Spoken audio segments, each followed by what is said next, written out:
वो कहते हैं ना, आसमान से गिरे और खजूर में अटके। अमेरिका के साथ भी कुछ यही हो रहा है। कहाँ तो ट्रंप ईरान के साथ युद्ध छेड़कर उसे मिटाने की बात कर रहे थे, नुकसान पहुंचा रहे थे, और अब खुद ईरान के पुनर्निर्माण के लिए 29 लाख करोड़ रुपए का फंड लेकर उसके ही दरवाजे पर खड़े हैं। सवाल उठ रहा है कि आखिर ऐसा क्या हुआ कि अमेरिका को अपनी रणनीति ही बदलनी पड़ी। अमेरिका और ईरान के बीच कई दिनों से सीजफायर को लेकर गहन बातचीत चल रही है। खबरें हैं कि 60 दिन के युद्ध विराम को आगे बढ़ाने पर सहमति का मसौदा तैयार किया गया है, लेकिन अंतिम मंजूरी अभी बाकी है। इस प्रस्तावित समझौते की कुछ बड़ी शर्तें सामने आई हैं, जिन्होंने पूरी दुनिया का ध्यान अपनी ओर खींच लिया। सबसे पहली शर्त ये रही कि हॉर्मुज़ स्ट्रेट को पूरी तरह खुला रखना होगा। जहाज़ों की आवाजाही पर कोई रोक नहीं होगी और किसी भी प्रकार की ट्रांजिट फीस या टोल नहीं लिया जाएगा। साथ ही समुद्री रास्ते में बिछाई गई बारूदी सुरंगों को हटाने की भी बात कही जा रही है। दूसरी शर्त है ईरान के परमाणु कार्यक्रम से जुड़ी। अमेरिका चाहता है कि ईरान अपना परमाणु हथियार विकसित ना करे। तीसरी शर्त है विदेशों में जमे ईरान के अरबों डॉलर के फ्रीज फंड को रिलीज किए जाने की संभावना बताई जा रही है। चौथी शर्त क्षेत्रीय तनाव कम करना, इजरायल हिजबुल्लाह पे हमले रोक दे, ऐसा शर्त में कहा गया है। पांचवी शर्त यह है कि ईरान के पुनर्निर्माण के लिए बड़े निवेश पैकेज की है। अब सबसे बड़ी चर्चा का विषय यही सामने आ रहा है कि किसी संभावित समझौते के तहत ईरान में बड़े पैमाने पर निवेश हो सकता है। ईरानी अधिकारी इसे रिकंस्ट्रक्शन प्रोग्राम कह रहे हैं। ईरान का कहना है कि जब तक उसके विदेशी खातों में फंसी संपत्तियां वापस नहीं मिलती, तब तक किसी समझौते पर आगे बढ़ना मुश्किल है। अब दूसरी तरफ युद्ध में हुए नुकसान की भरपाई के लिए बाहरी निवेश की चर्चा भी हो रही है। ऐसे में आलोचक सवाल उठा रहे हैं कि आखिर इस पूरे समीकरण में ज्यादा फायदा किसे मिल रहा है। रिपोर्ट्स के मुताबिक ईरान के मिसाइल भंडार का 70% हिस्सा अभी भी बचा है। ईरान अभी भी अपने मिसाइलों के दम पर अमेरिका और इजरायल को धूल चटा सकता है। यानी सबसे ज्यादा फायदे में अगर कोई है तो वो है ईरान।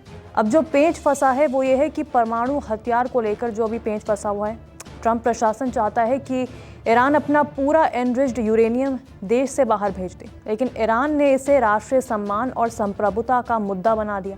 अब चर्चा ये हो रही है कि अमेरिका कुछ नरम रुख अपनाने को तैयार भी दिखाई दे रहा है। संभव है कि कुछ यूरेनियम का स्तर कम कराया जाए, अंतर्राष्ट्रीय निगरानी बढ़ाई जाए और अतिरिक्त सामग्री किसी तीसरे देश में भेजी जाए। लेकिन यहाँ भी विवाद बना हुआ है, क्योंकि ईरान रूस या फिर चीन जैसे देशों पर भरोसा करता है, जबकि अमेरिका इन दोनों देशों को इस प्रक्रिया से दूर रखना चाहता है। दूसरी तरफ हॉर्मुज़ को लेकर भी बात अटक सकती है। ईरान चाहता है कि पहले अमेरिकी नाकाबंदी हटे, फिर हॉर्मुज़ पर बात हो। वो बाद में भी ओमान के साथ मिलकर हॉर्मुज़ में टोल वसूलना चाहता है, जो ट्रंप को नामंजूर है। अब सवाल ये भी उठता है कि आखिर अमेरिका की क्या मजबूरी है जो उसे ईरान के साथ ये डील करनी पड़ रही है। सबसे पहला है कि ईरान जंग में उसको नुकसान हुआ है। जंग में करीब 2.43 लाख करोड़ रुपए उसके खर्च हो चुके हैं। ईंधन की कीमतें प्रभावित हुई हैं, व्यापारिक आपूर्ति श्रृंखलाएं जो हैं वो भी प्रभावित हुई हैं। अब एक और जो रीज़न है वो ये है कि ट्रंप की राजनीतिक मजबूरी। ईरान संकट लंबा खींचने लगा है और विपक्ष ने सवाल उठाने शुरू कर दिए हैं। नवंबर 2026 के मिड टर्म चुनाव भी नज़दीक हैं। अमेरिकी जनता को लगे युद्ध की वजह से उनकी जेब पर असर पड़ सकता है, तो इसका सीधा असर राजनीतिक नुकसान रिपब्लिकन पार्टी को हो सकता है। इसलिए ट्रंप प्रशासन किसी ऐसी डील की तलाश में दिखाई देता है जिसे कूटनीतिक जीत के रूप में पेश किया जा सके। तो क्या इसका मतलब ये है कि ईरान अमेरिका से जीत गया है? अगर समझौते के बाद फ्रीज फंड वापस मिलते हैं, प्रतिबंधों में राहत मिलती है, पुनर्निर्माण के लिए निवेश आता है, हॉर्मुज़ पर ईरान का प्रभाव बना रहता है, तो कई विश्लेषक कहेंगे कि ईरान ने उम्मीद से ज़्यादा हासिल कर लिया है।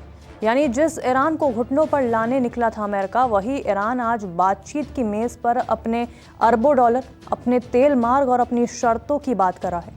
अगर डील इसी दिशा में आगे बढ़ती है तो दुनिया इसे सिर्फ सीज़फायर नहीं, बल्कि ईरान की रणनीतिक वापसी और अमेरिका के महंगे समझौते के रूप में देख सकती है। नमस्कार, मैं हूं मानक गुप्ता। अगर आपको हमारा ये वीडियो पसंद आया हो तो इसे लाइक और शेयर जरूर करें, और हाँ, हमें सब्सक्राइब और फॉलो करना ना भूलें, ताकि आप देश और दुनिया की कोई खबर मिस ना करें। तो जुड़े रहिए हमारे साथ और देखते रहिए न्यूज़ 24।